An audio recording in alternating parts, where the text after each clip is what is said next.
Hello guys, നമ്മളിപ്പോൾ തയ്യാറാക്കാൻ പോകുന്നത് ഒരു പാലട പ്രഥമനാണ്. നമ്മൾ സിമ്പിളായിട്ട് ചെയ്യുന്നതാണ്.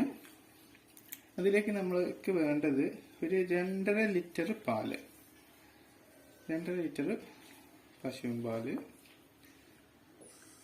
നമ്മളൊരു ഉരുളിയിലേക്ക് ആദ്യമായിട്ട് എന്ത് ചെയ്യുന്നു, ഒരു 3/4 ലിറ്റർ വെള്ളം, ശുദ്ധമായ വെള്ളം, അതും ഒരു സ്പൂൺ നെയ്യും ചേർത്ത് നമ്മൾ ഒരു ഉരുളിയിലേക്ക് വെച്ച് വെള്ളം തിളച്ച് വരുമ്പോൾ നമ്മൾ എടുത്തു വെച്ചിട്ടുള്ള 2.5 ലിറ്റർ പാല് നമ്മൾ ഒഴിച്ച് വരികയാണ്.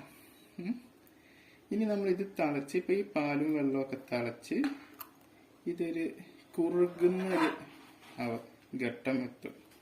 എന്ന് വെച്ച് കഴിഞ്ഞാൽ ഇതിൻ്റെ ഒരു 3/1 മൂന്നിലൊന്ന് ആവുന്ന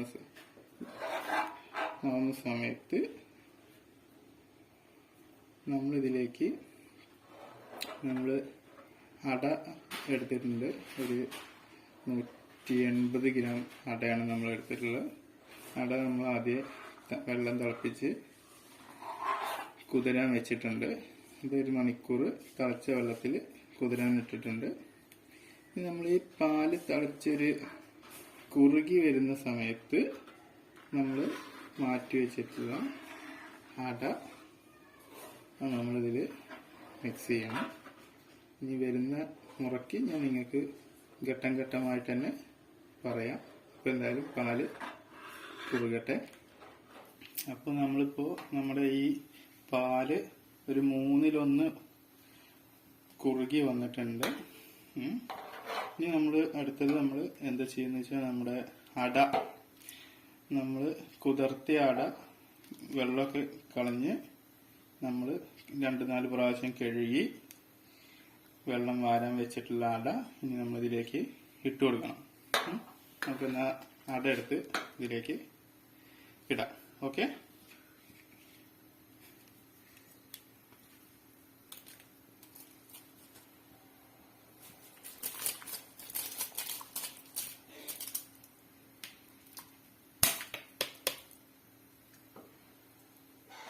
ഇപ്പോൾ നമ്മുടെ അടയും പാലൊക്കെ ആയിട്ട് ഏതാണ്ട് അവരൊന്ന് സെറ്റായിട്ടുണ്ട്.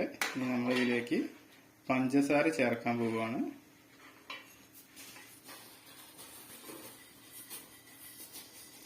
പഞ്ചസാര നമ്മൾ മുഴുവനായിട്ട് അങ്ങോട്ട് ഒറ്റയടിക്ക് ചേർക്കുന്നില്ല. നമ്മൾ കുറച്ച് കുറച്ച് ചേർത്ത് ഇട്ടാണ് ചെയ്യുന്നത്. ഓരോരുത്തർക്ക് ഓരോ രീതിയായിരിക്കാം. എന്തായാലും കുറച്ച് കുറച്ചായിട്ടാണ് ചേർക്കുന്നത് കേട്ടോ പഞ്ചസാര. ഇതിലേക്ക് ഇനി 5 മിനിറ്റ് കഴിഞ്ഞിട്ട് ഞാൻ വീണ്ടും പഞ്ചസാര ചേർക്കും. അങ്ങനെ ചേർത്തിട്ട് ഇനി ഇതിലൊന്ന് കുറുകി വരുമ്പോൾ നമ്മൾ വാങ്ങി വയ്ക്കും. ഓക്കെ, അട ഏതാണ്ട് ഫൈനൽ എത്തിക്കഴിഞ്ഞു. അടപ്പായസം നമ്മൾ പഞ്ചസാരയൊക്കെ ഇട്ട് ഇത് കുറുക്കി എടുത്തിട്ടുണ്ട്. ഇനി നമ്മൾ ഫ്ലെയിം ഓഫ് ചെയ്ത് വാങ്ങി വയ്ക്കാൻ പോവുകയാണ്. നമ്മുടെ ഈ അടപ്പായസം നിങ്ങൾക്ക് ഇഷ്ടമായിട്ടുണ്ടെങ്കിൽ നിങ്ങൾ സബ്സ്ക്രൈബ് ചെയ്യുക നമ്മുടെ ചാനൽ. ഓക്കെ, അടുത്ത വീഡിയോ ആയിട്ട് ഞങ്ങൾ വരും.